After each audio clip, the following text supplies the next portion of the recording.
Welcome into the Paul Farrington Show, a Tuesday, August 11th episode for everyone, recording late night on August 10th here. It's actually getting pretty late night, 11:37. I hit start on the record. Just had a little bit of a hectic work day. Went over to Colin Coward's house to help with his setup. Just a bunch of stuff going on, and ultimately this got pushed way too late. But it's football season. Training camp is here. We're well underway with training camp. Some big injuries, unfortunately. One that we're going to hit on in the NFC North with the Detroit Lions today. Cade Mays, their center. It's a big loss. We'll get into that. Obviously, some breakout candidates. This is the time of year when everybody's in the best shape of their lives. Everybody has Super Bowl aspirations. Everybody has, that they've taken that leap, which is always fun. And for Vikings fans, this is our time of year. But unfortunately, something we're going to talk about off the bat. I mean, the Vikings QB battle doesn't seem to be one of those everybody's in the best shape at the peak of their powers between Kyler and JJ, which is just, we'll get into that in just a second. Obviously, it's great to be back. We haven't had an episode during training camp. I was out down in Lake Lanier, Georgia, actually. First family vacation down in a lake in about 16 years. We're more of a beach family vacation. We go on a trip with our family friends who also happen to be Packers fans. Just, ridiculous how much the Packers are surrounding me. But we went down to Lake Lanier, which was great. Big stipulation for me: no alligators on any lake vacation. Lake Lanier is a little too far north, so it was awesome. Jumped in the water, had no fear of being eaten. Rented pontoon boats. We had went tubing. It was just great. Really fun to get away. But here we are back with the NFL pretty much in full swing and football games starting up again. I mean, we already had the Hall of Fame game, which was, I didn't watch it, but it sounds like a classic between the Panthers and the Cardinals. And we got games going on Thursday. Packers and Lions playing this Thursday. We'll have, I'm assuming we're going to have a reaction to that on Friday morning. Potentially not, but that's the plan as of right now, is to react to those games. But yeah, it's good to be back in the swing of things here, and just wanted to dive into some training camp takeaways again.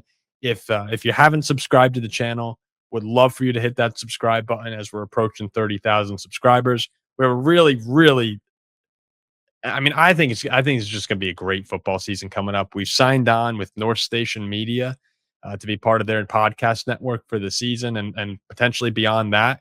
We have some big sponsors. Actually, yeah, some big sponsors on the way. I'm not going to announce it just yet. But we got some sponsors for the season, hopefully more.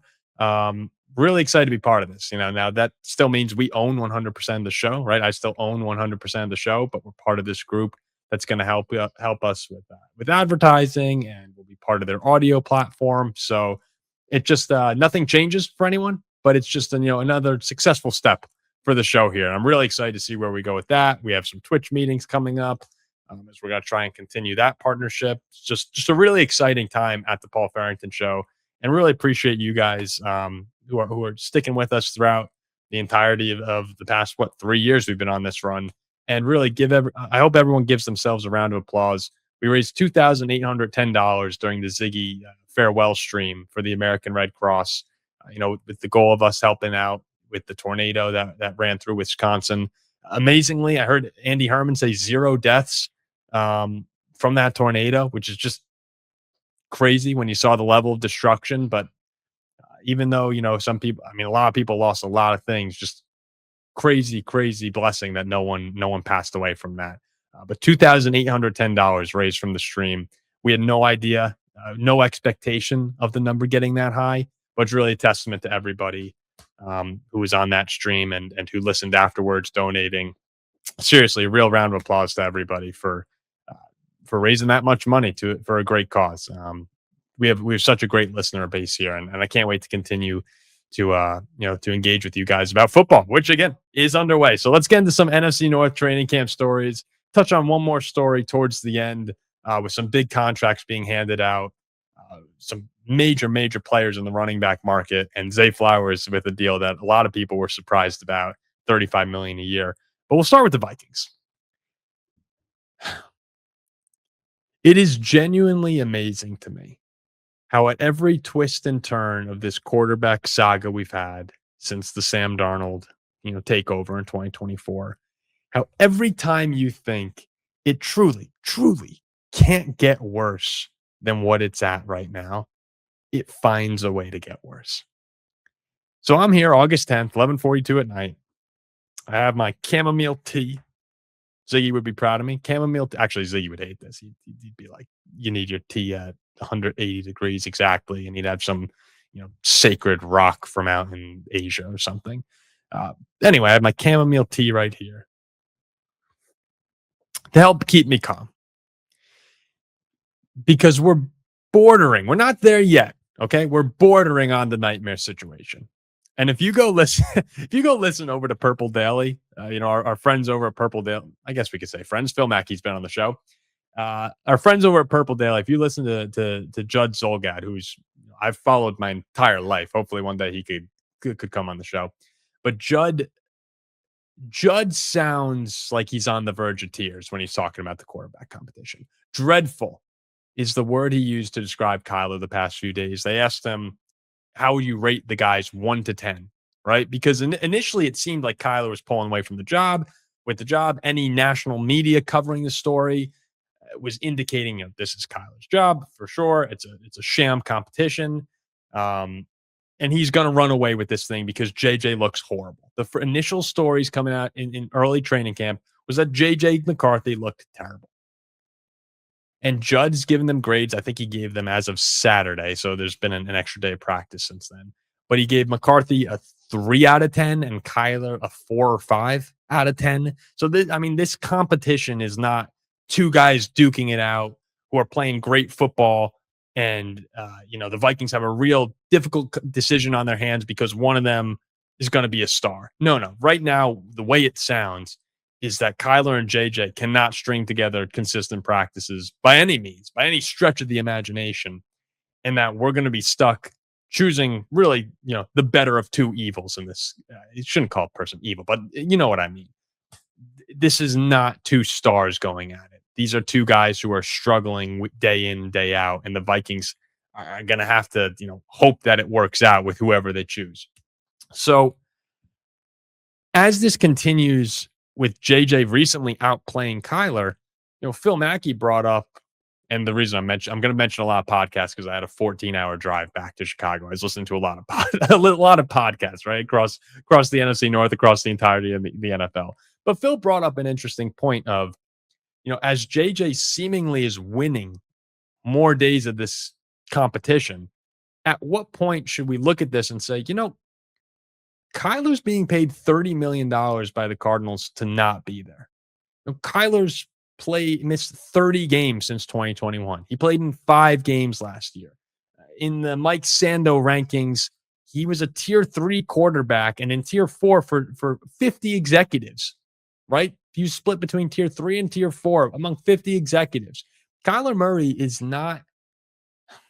he's not the savior that a lot of us want him to be in our heads. I mean, that's a big point to drive across here. This is not the guy who's coming in as the savior. We didn't go have a big quarterback acquisition this offseason. Kyler's had highs, right, where he's been an elite player, but he's not that right now.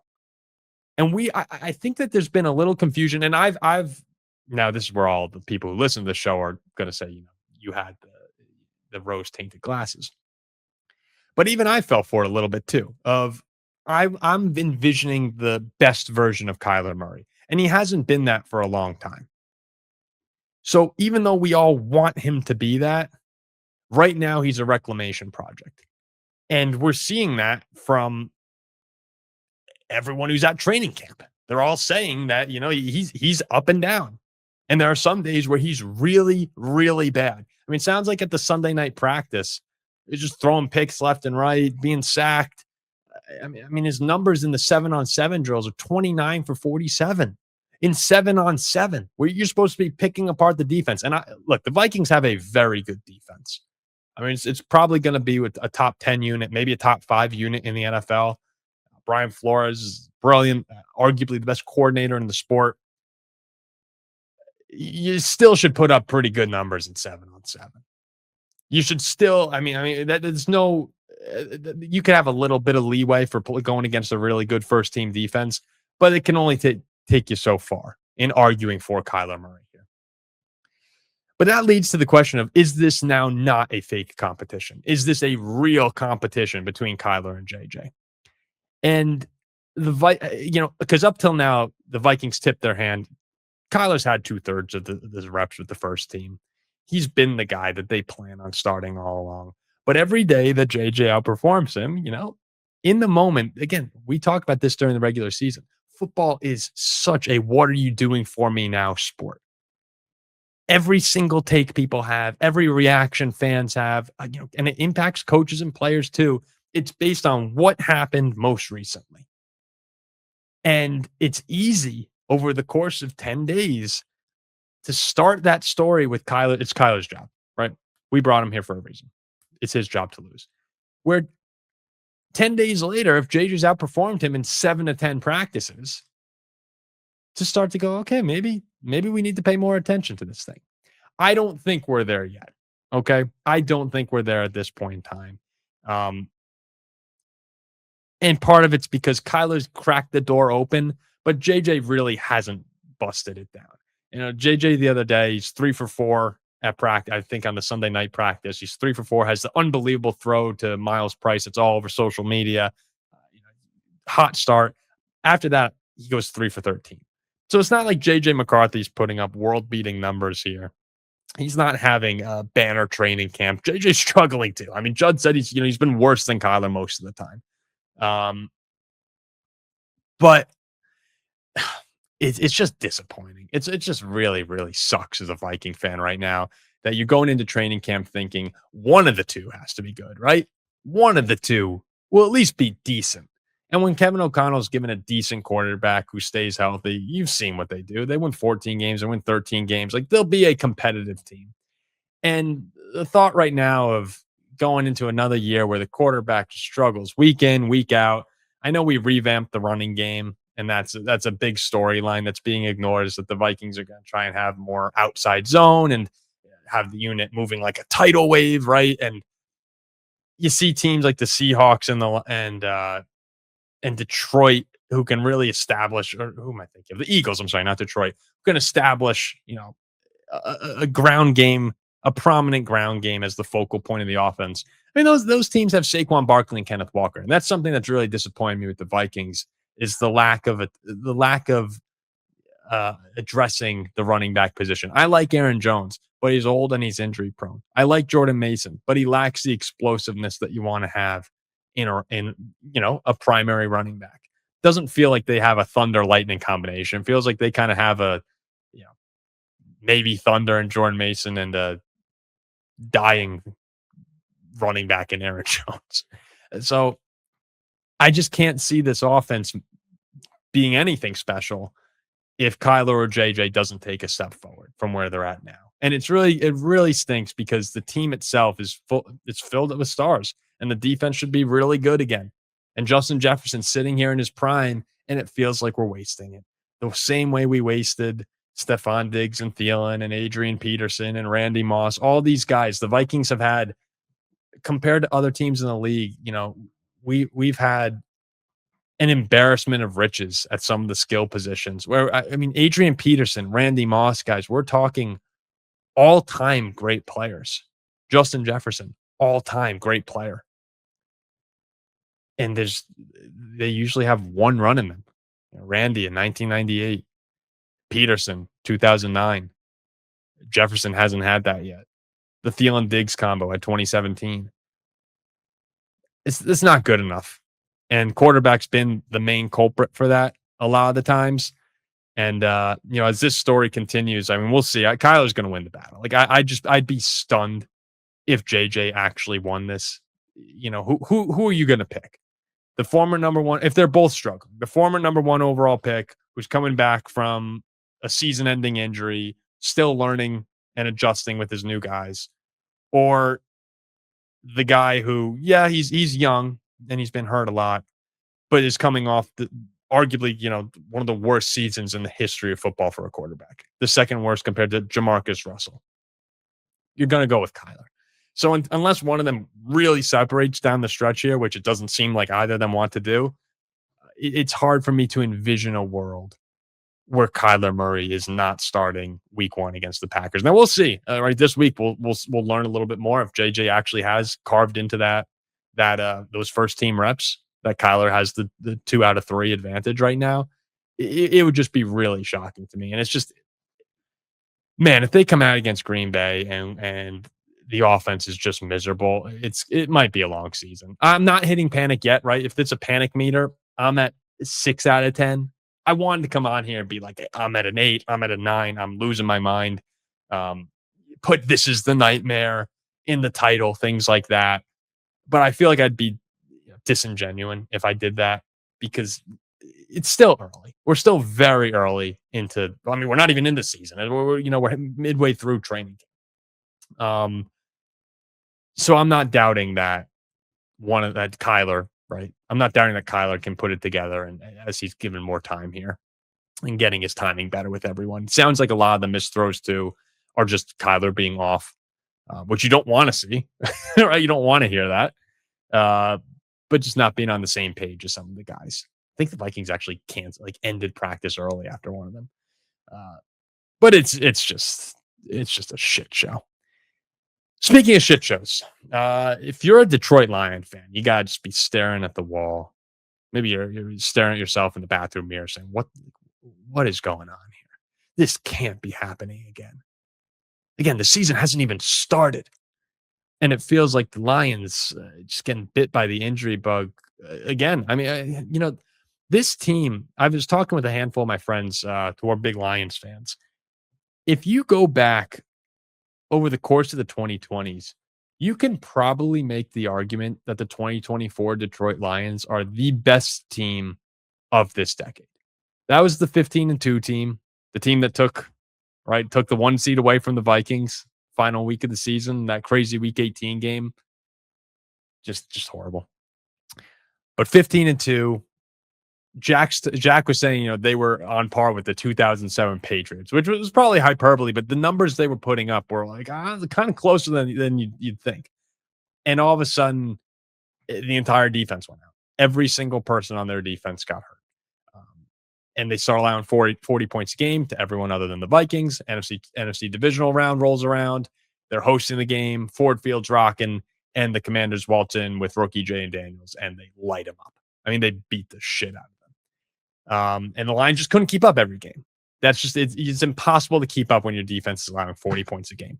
But that team was, when healthy, was phenomenal. And, they had the run in 2023 where they lose the NFC Championship game. Dan Campbell's there, a press conference saying, we might not get here again. In tears, we might not get here again. And it's crazy how that works in the NFL, right? The Bengals, too. They get to the Super Bowl. Everyone's thinking, they're going to be right back there. And they're in the NFC Championship game the next season, have not been to maybe one playoff appearance. No, I don't think they've been to the playoffs since that AFC Championship loss to the Chiefs. And a lot of that's because Joe Burrow hasn't been healthy. But injuries, they're part of the game. They happen a lot. And for this Detroit team, though, it's not just Jared Goff getting hurt or, Aiden Hutchinson obviously was a monumental one a couple seasons ago. But it's like the whole team. It feels like everyone who matters, or at least half of the guys who matters, wind up going down for Detroit. And they're putting out their second unit come the second half of the season. I mean, last year, Brian Branch and Kirby Joseph, all world safeties, right? Kirby he's being paid. I think he's the highest paid safety in the league last season. And now we don't know if he's ever going to be the same with his knee.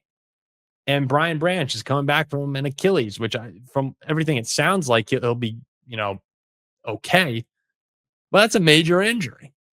And today we get the news. Dan Campbell opens his press conference that Cade Mays is going to be out a significant amount of time. Now, at the time, it sounded like he said he might be back for the playoffs, and Lions fans were really losing their minds. That timetable has been adjusted to 8 to 10 weeks with a wrist injury.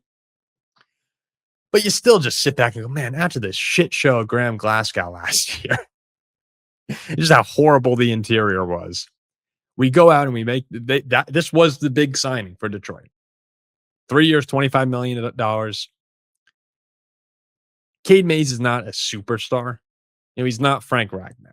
Frank Ragnow was as good as it got. I mean, the Lions are still obviously feeling the repercussions of that loss.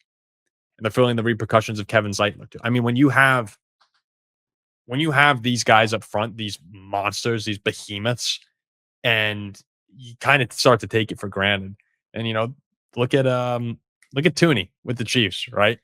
They had a little bit of problems up front with their guards, and the Bears get the protector of the year. I think he won protector of the year last year. Like, I mean, these guys, you don't recognize it until you're watching Jared Goff run for his life every week. You're like, holy shit, our offensive line sucks. But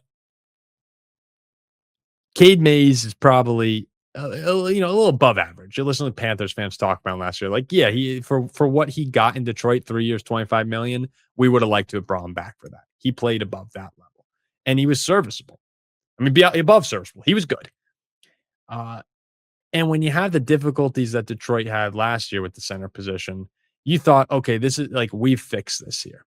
And Penei Sewell's moving to left tackle, right? You got Blake Miller at right tackle now, and you're hoping the guards figure itself out with Mahogany and Ratledge and whoever winds up winning all the jobs.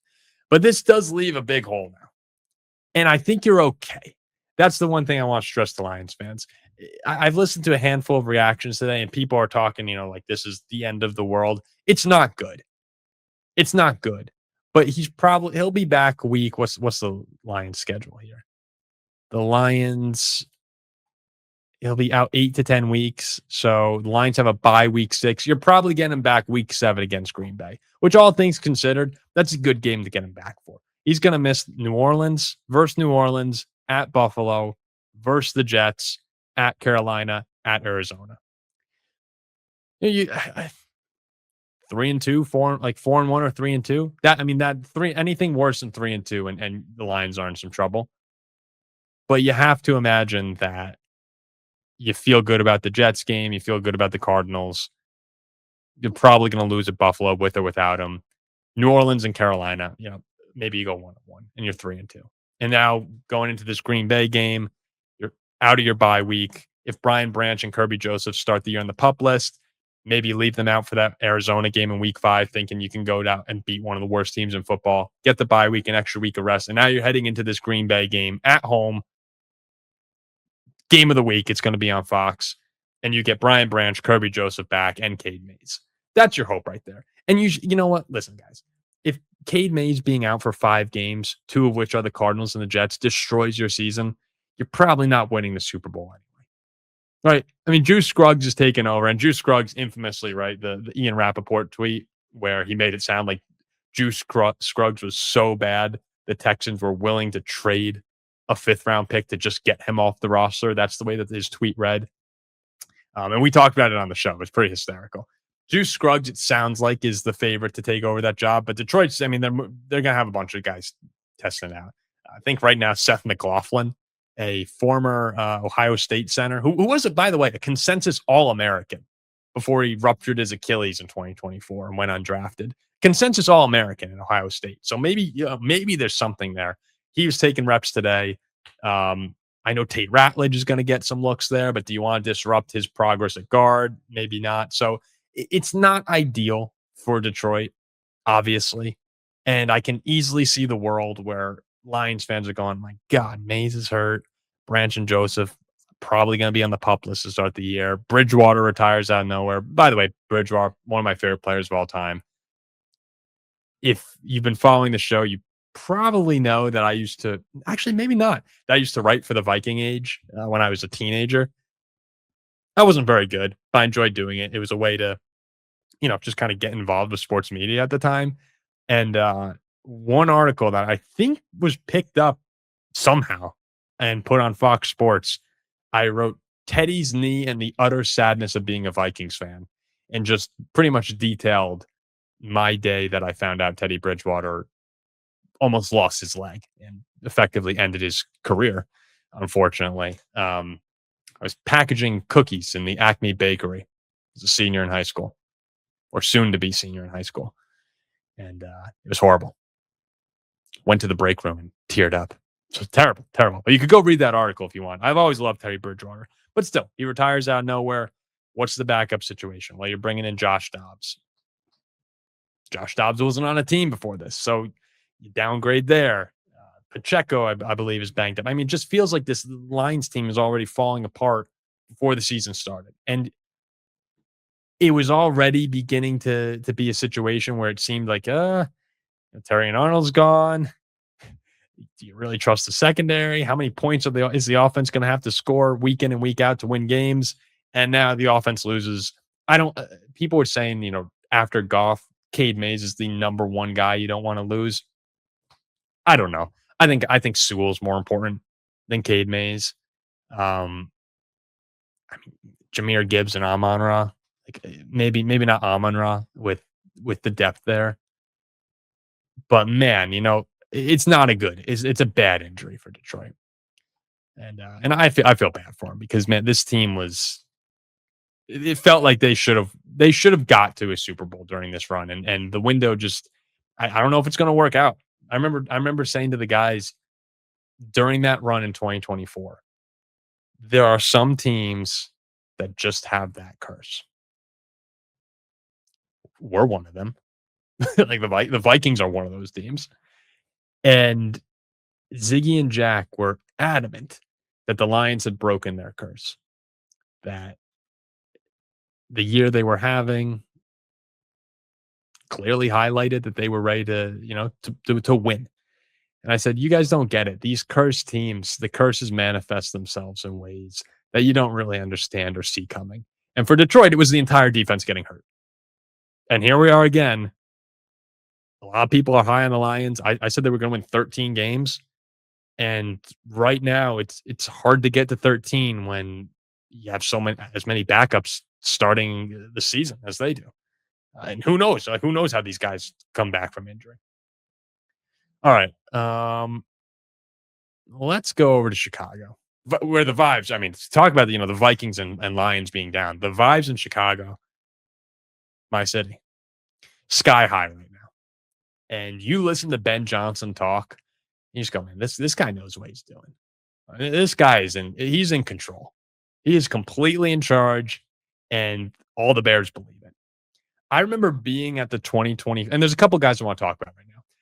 I remember being at the 2025 NFL draft, right, in Green Bay. We went out there, and the Bears are on the clock at pick 10. Obviously, booze raining down like crazy. And they take Colston Loveland, and the reaction was kind of like, tight end at 10 is kind of high. Like, you already have Cole Kmet. Is that really the move? And, the crowd loved it. And then the day two, we go back and we're leaving a little bit early on day two. And as we're going, Bears are on the clock again. Luther Burden comes off the clock, which at the time, a lot of people thought was a reach. We loved Luther Burden. We thought it was a great pick, but a lot of people thought that was a bit of a reach for Luther Burden. And when both those guys start their careers last season, it's not looking good, right? Loveland, first 6 games, I wrote down the stats here. First 6 games, he had 11 catches, 116 yards, no touchdowns. Burden, obviously, barely targeted to start the season. And then midway through the year, it clicks for both of them.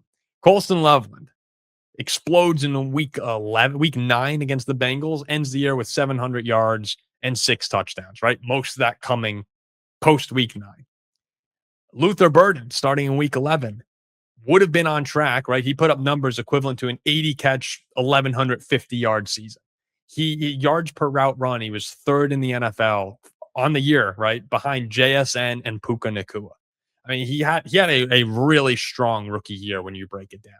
And the way that Ben Johnson's talking about them right now, and the way that the Bears media is talking about these guys, I'm sorry, I don't even want to talk about the media. I want to focus on Ben Johnson. Ben Johnson goes to the podium and says, I'm buying Luther Burden stock. I want Luther Burden stock. That means something, right? That means something to Luther Burden, who's dealing with a groin injury. He should be okay week 1. And then, if it's worse than that, then this is all for naught. But that means something to those guys, right? Because if you have, Eberflus come out and say that, I don't know, there's nothing to back that up. But when you see the progress that these guys made over the course of last season, and you see the Bears, who were a dumpster fire organization, I mean, they really were, right? The Bears have sucked for a lot of my life. They've had little flashes, but they're not a model organization. It's hard to pull these teams out of the dumpster. And Ben Johnson did it in 1 year. In 1 year, the Bears went from a laughing stock, right? We're watching them on Thanksgiving Day run the clock out on themselves. We're watching Hail Marys being thrown against them. It was a disaster season. They were one of, if not the laughing stock of the league. To the number 2 seed, divisional round, overtime, miracle play, right? Lead the league in comeback wins. And it wasn't just miracles. It was that you saw growth in a really young team. All the guys there see that, right? All the guys start thinking like, oh, this guy knows what he's doing. He's the guy to get us out of here. So when Ben Johnson says, I'm buying Luther Burden stock, and Colston Loveland is going to be like one of the best tight ends in football, they believe that. And there's no one that's more important to believing that for the Bears than Caleb Williams. That's obvious. And the reports on him too. Down 13 pounds, faster, right? Colin was just talking about this. He went to Bears practice. Like, this guy's the real deal. He's sharper. He's in control more, right? You saw last year, everyone remembers the video of him throwing into the net, throwing the little tantrum. I saw a video of him throwing into the net this year. Boom, boom, boom. Next throw. Not that that's the be-all, end-all, right? Thrown into a net. But it's just, I think that's a good comparison if you want to break down where the Bears were last year to what they are now. They're an efficient operation. And not just Caleb, like, seeming to take the jump right now. He saw it too. 68 sacks, led the league, down to 24 last year. The comeback wins, the composure. Starting in week 1 against the Vikings, he has the meltdown. Ben Johnson has the horrible call with the kickoff, right? Embarrassing loss, Monday Night Football. They go from that to the crazy comeback against Green Bay and, almost wind up hosting or going on to Seattle for the NFC Championship. It's just it's an amazing turnaround that they've had, and it's hard not to believe what Ben Johnson says right now, because the guy clearly is one of the best coaches in football. I mean, look at the rest of the draft. I mean, Ozzie Trapillo was their other second-round pick. He was going to be the left tackle if he didn't tear his Achilles against Green Bay. Kyle Monunga. I mean, that this guy knows what he's doing.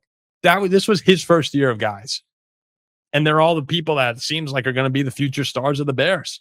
I mean, it's really amazing. And if Caleb takes that leap, which everyone's saying it seems like he's poised to do, not just from people wanting to have the takeout first, but from what they're seeing at training camp, it is a good year to be a Bears fan.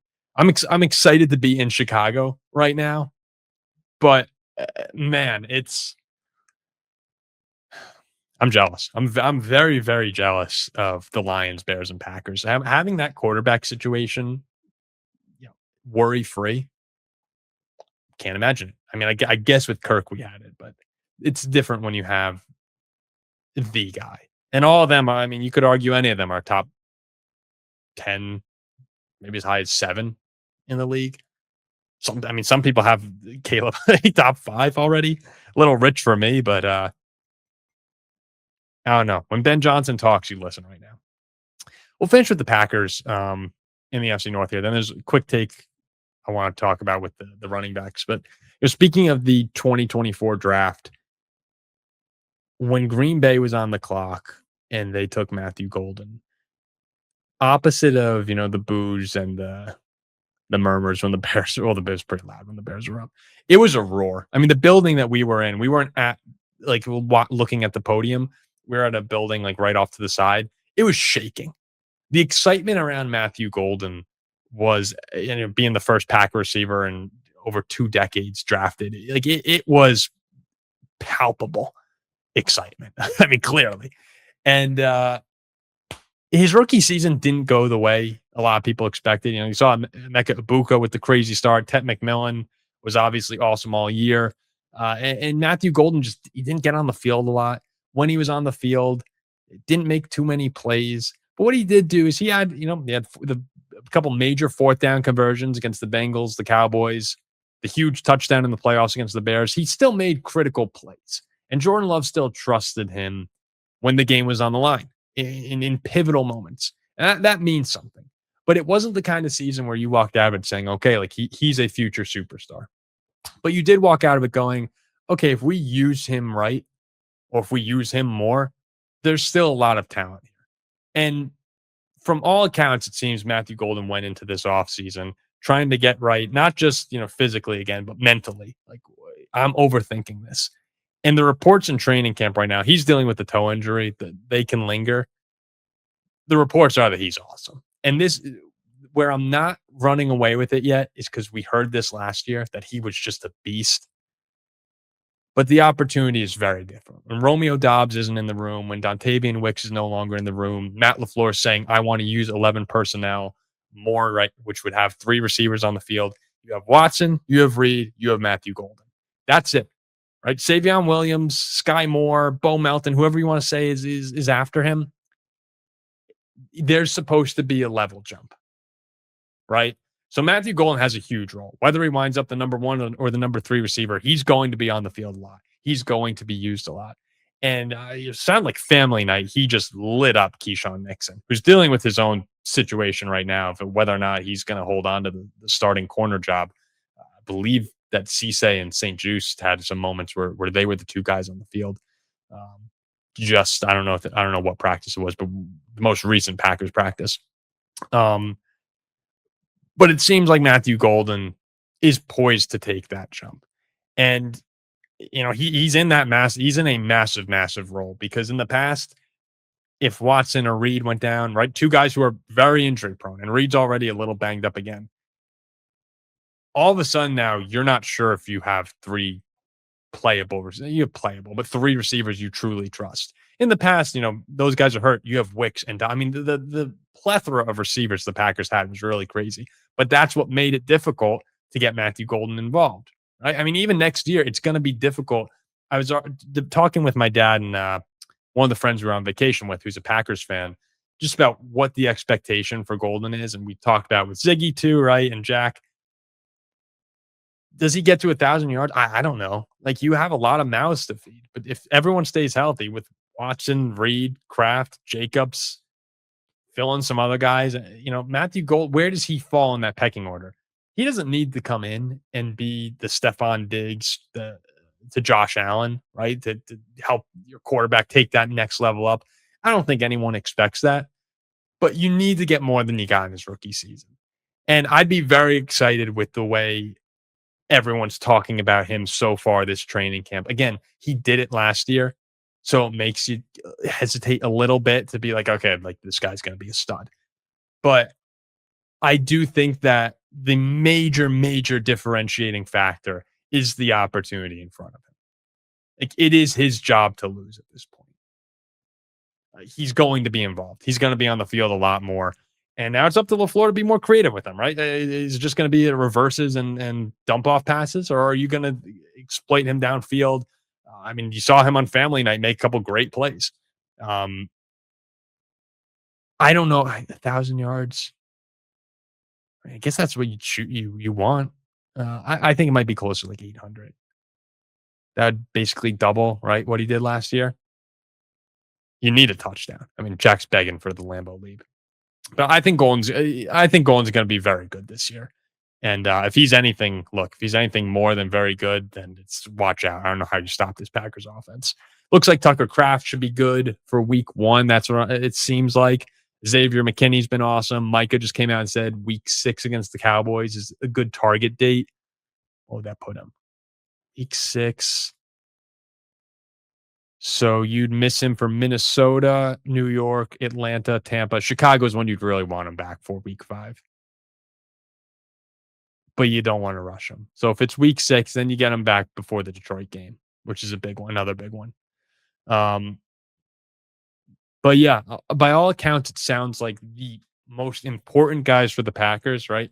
McKinney, superstar, balling out. Kraft, superstar, should be okay for week 1.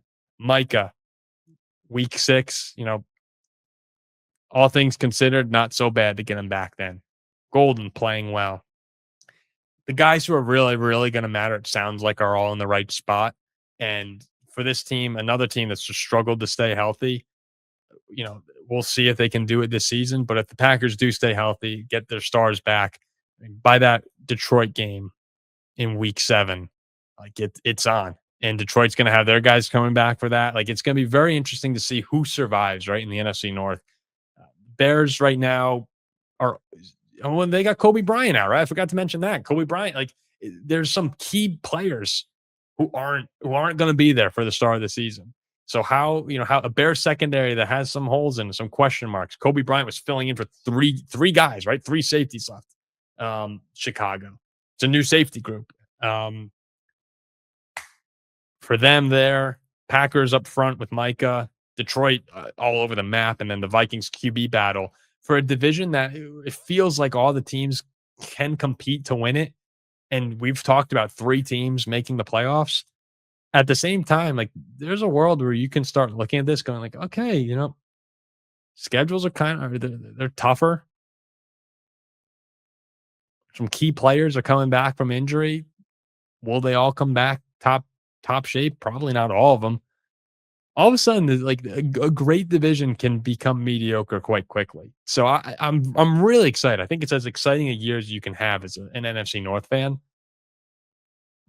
If you were rooting for the NFC North, like, our show does better when the NFC North is good, but it's still a lot of question marks. This is not a done deal that this division is just going to be the best in football. Okay. By the way, I think I'm going to go see Spider-Man Brand New Day in 4D. I've actually seen it twice already, which is it was I thought it was great.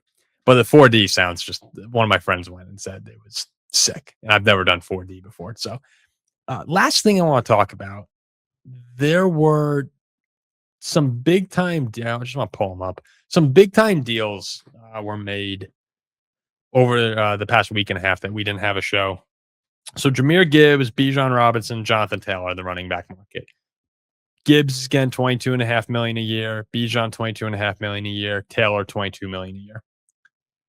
Zay Flowers got a 4-year, $140 million contract, $35 million a season.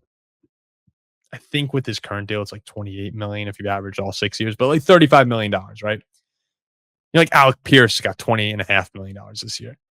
And it's really strange to me, the value of these top running backs, where, if I'm Jahmyr Gibbs sitting at the table or Bijan Robinson, I'm like, how is Zay Flowers get that much more money than me? Zay Flowers had a good season. I think he had like 1,200 yards. Bijan Robinson had 2,298 yards from scrimmage last year. It was the 12th most scrimmage yards in the history of football. Jahmyr Gibbs caught 77 passes. Like, Jonathan Taylor ran for 1,600 yards and 18 touchdowns. Like, these are weapons, right? These are not just running backs. These guys, not every running back deserves to be talked about like this, but those guys are. Saquon and McCaffrey, right? They are weapons. You put them anywhere on the field, they're going to make a play. You give Jahmyr Gibbs the ball legitimately anywhere, and he might score. Again, Bijan, 12th most scrimmage yards ever. How many? Bijan had more. I just clicked out of it. Bijan stats. I'm pretty sure he had more receptions than Gibbs. Bijan, 79 receptions. I mean, like, what did Zay Flowers? I'm sorry that this is now horrible podcasting. What did Zay Flowers? What was his official stats last year? Zay Flowers had 86 receptions for 1,200 yards and 5 touchdowns. Like, I mean, I get that the receiver market is more, but it is, I mean, man, it is special, like special treatment to just be. How could you have Zay Flowers and Alec Pierce? I mean, how many guys are making more? Let's see. 22.5 million. Cortland Sutton. So these are guys 23 million or more. Cortland Sutton, Christian Watson, Devontae Smith, Jameson Williams, George Pickens, DJ Moore, Jalen Waddle, Alec Pierce, T. Higgins, Terry McLaurin. Tell me when you'd take one of these guys over the running backs I said. Nico Collins, Brandon Ayuk, Amon-Ra, 30 million. You can make the argument there. Olave, AJ Brown, not 29. He's only 29. Jeez. Garrett Wilson, DK Metcalf. Then you get into the CD and Jefferson, then Flowers, London. I mean, I don't know. Like Flowers and Drake London are 3 and 4 on that list. Then Jamar and JSN. I mean, what? There might be maybe five receivers in football. Like if you had a draft, right, non-quarterback draft, where are those 3 running backs going? Bijan and Gibbs might go top 10. I mean, you could argue that. Like, it's just crazy to me how undervalued these top tier running backs are. It's the best deal in football. I mean, getting Jameer, like, and this is more than they've ever made, but still, like, what a steal to have 24. And I know that the running back is a group that dies off quicker, and you're taking big hits, a little more prone to injury, but gosh, 24-year-old Gibbs and Bijan Robinson for the same price tag as Cortland Sutton. That's a joke. Like that's just a joke. I've always been a big running back guy, right? Because I grew up on Adrian Peterson. The only thing I knew was running back most of my life. But my God, that is crazy to me. I don't know. I feel like if I were Bijan Robinson, I sat down and it's like there's just no shot in hell that all those receivers are worth more than me. I don't know. It's weird. It's really weird. It's Cardinals. I think I was listening to Middlecoff talk about this a bit. Again, a lot of podcasts the other day. That's what the Cardinals are hoping for with Love, right? You take him at 3 overall, and a lot of people are like, "Oh, running back that early." Well, look, I mean, if he gets a second contract, how valuable is that guy? If he's that good, right? If he's on Gibbs and Bijan's level, which a lot of people think he could be, I mean, you have one of the best weapons. Again, not running back, weapons in football for a ridiculous discount compared to other guys, like the elites. So I don't know, man. I just thought that was a crazy couple of deals in totality, right? Jeez. All right, we'll wrap it up there. It's 45 minutes or so. Not so bad for a solo show. Okay, again, should have a show coming out Thursday. I'm going to try, assuming that I catch the games Thursday night with the Packers and Lions. I mean, we're in full swing, man. We are very, very close to full throttle mode. Gonna need a plan, full on plan coming forward. We'll get that sorted out as we approach, the full season. Got a cool helmet here too. Gonna try and get I'll talk about it later. All right. We'll be back on Thursday with some more training camp news. That show potentially could be moved to the Friday one. I'm not sure yet, depending on what happens. But yeah, I mean, guys, we're about to really kick it into gear here. Football's about a month away. So this is really the final, like, sort of break that you have, but we're here. We're here, man. So excited to have everyone. Mailbag is open. Drop in any questions you have there. We'll probably start getting to them towards the end of most episodes.